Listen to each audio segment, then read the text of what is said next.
guys, welcome back! Where have you been? I've got a video for you today. Anyway, yeah, where have I been? Well, I have been working on the pots, in the sense that I was waiting for stuff to come in, and so while I was waiting, I thought, let's tackle the dents from the warping when we welded the pots up. So I did. I filmed it, and then when I come to edit it, it was just basically a lot of noise, a lot of ringing like a bell, a lot of tip tip tip tip, and that was about it. So I thought, well, I can't make a video for that. It's ridiculous. Yeah, I know you'd watch it, but Christ Almighty, my goodness me, you must be lacking of things to do if that's what you're going to watch. So I thought, no, I won't show it. But we'll have a look now. Now, I've already released a video on the Patreon. They've already seen it, basically what I've done to the pots. And then once we've had a look at the pots, I've got a box to open. Very, very exciting. It's moving things on. So, let's have a look at the pot. So, I'm going to throw up here some of the action of me hammering and some of what the pot looked like before. So, I have knocked out as much as I dare this area here. There was another pull here which has knocked out a touch, and another pull here which I've sort of knocked as well. But as you can probably see, it's rashed it. Now, I haven't got the equipment for panel beating, so I just had to make do with basically a hammer. I tried a block of wood and a hammer, it was having no effect, so I just went in with a hammer. And as you can see, we've got a bit of dimpling. Like I said to the patrons over on the Patreon page when I put that video up, I don't know whether it's achieved anything, to be fair. I was going to leave it, and then I thought, well, for content it might make a video, but it didn't make the video, and I've ended up with that, with dimpling. It's fine. I suppose it looks marginally better, but was it worth the effort? For me, probably not. I would have probably left it. If I hadn't got the channel and people watching the videos and stuff, I'd probably left it. It was doing you no harm. But anyway, that's what we've done with the boil pot. So the boil pot just needs the whirlpool arm, and it's finished, which means that we can now move on to the HLT, because don't forget the mash tun's done. It's finished. It came finished. Now we have a look at what came. I went over to Brew Builder again and ordered a kite.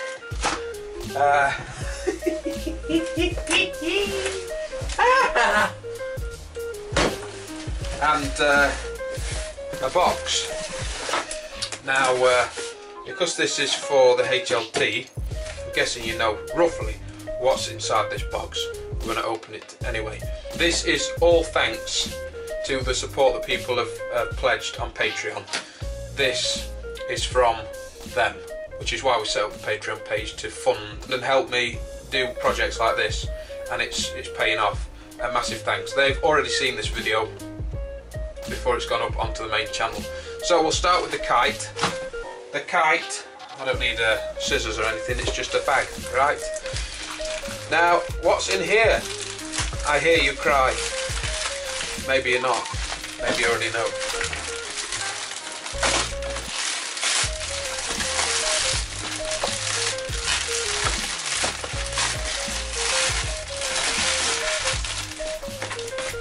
Good. What the hell has he done here? Maybe I do need scissors. Oh, bloody Nora. Right, so this is going to take some cleaning up with some solvent. But this is, Jesus, what has he done? So the last time I ordered a sight glass from Brew Builder, it came in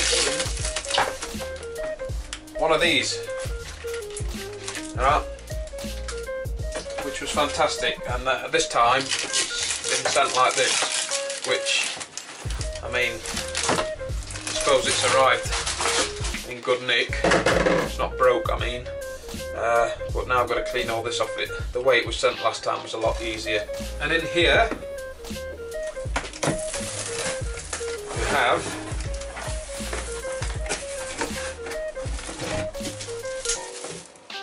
some stainless steel goodies. So we've got the Herms coil for the HLT, 25 metres in length. The other one I think was 50 metres, maybe a bit more, but the bigger one was a lot more expensive. But I'm thinking that because this time around my mash tun is insulated, it's a proper mash tun, not something I've made, so this should be big enough. In fact, I think it's not too much smaller. In fact, I think it's the same length of pipe that I used in the HLT, which I've got now. So, but this time it's stainless steel instead of copper. So there we go, the stainless steel Herms coil for the HLT. And then of course, to fit it into the pots, we have a couple of bulkhead fittings. I do need a knife. We've got the rest of the kit for the side glass, which is the same as what we fitted on the boil pot, exactly the same. We also needed, for the HLT, a thermal well, which we've now got. Nice stainless steel. But the parts that I needed to fit the Herms coil is here. But effectively, they obviously go through the wall of the pot here. So all this is on the inside of the pot, and then you tighten it up on the outside, and then we can have the cam locks for recirculating. Very good. And that is it. That concludes what I bought for the HLT build so far.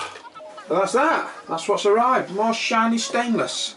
Let's pour a drink because my my whistle needs wetting. My whittle. My whittle whistle. Oakham Citra, believe it or not, from Christmas. I know. Oh. I'm out of practice. You know, this is the first proper drink that I've had in like 2 weeks. Unbelievable. I'm giving the old liver a rest. Oh, I have missed her.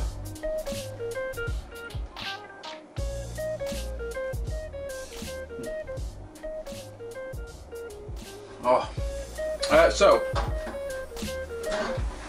just had a quick look.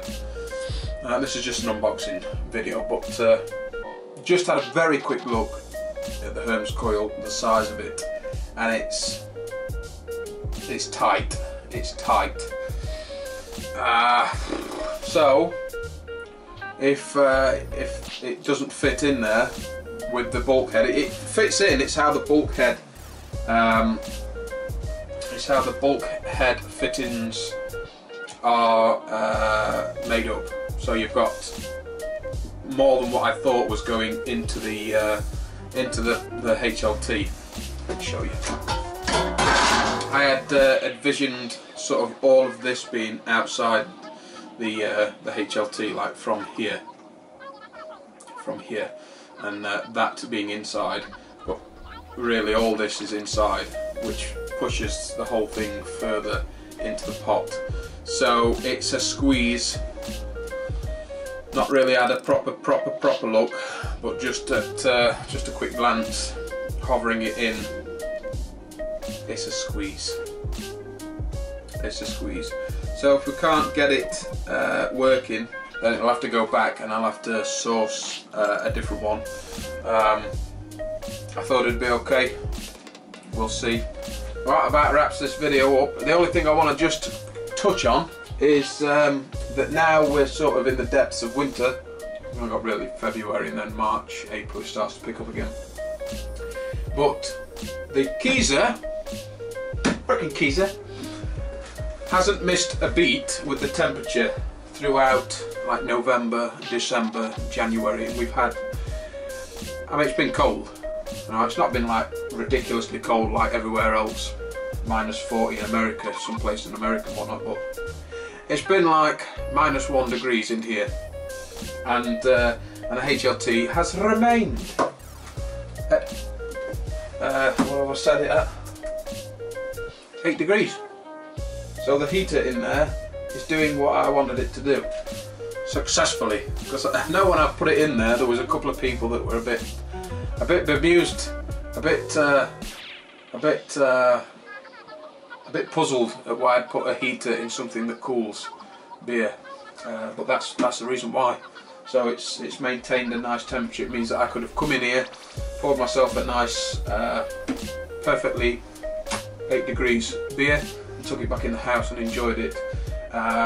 If I hadn't had that heater in there, if it dropped to like, you know, 1 degree, 2 degree for a week, and we had some days where it was like in the minuses, then the ambient temperature in there would have followed pretty quickly, and we'd have had either frozen beer or very cold beer, but it hasn't. My plan worked. Ooh. Well, that's it, fellas. That's it. The next video that'll be up will be me tinkering about with the parts for the HLT. So I might pick an element up and get that fitted. We've got the thermal well to fit, we've got the sight glass to fit, and then we can have a play around and have a proper look to see if this Herms coil is too big. It's very tight, very tight. But that's it, fellas, that's it. So as always, don't forget, a massive thanks to the patrons over on the Patreon page for supporting and allowing us to gradually get the parts in to finish the parts. And that's it, fellas. So as always, don't forget to thumbs video, Chris Ronaldo. Don't forget to hit like and subscribe, click the bell, comment, share the video to see. Until next time, I'm out of here.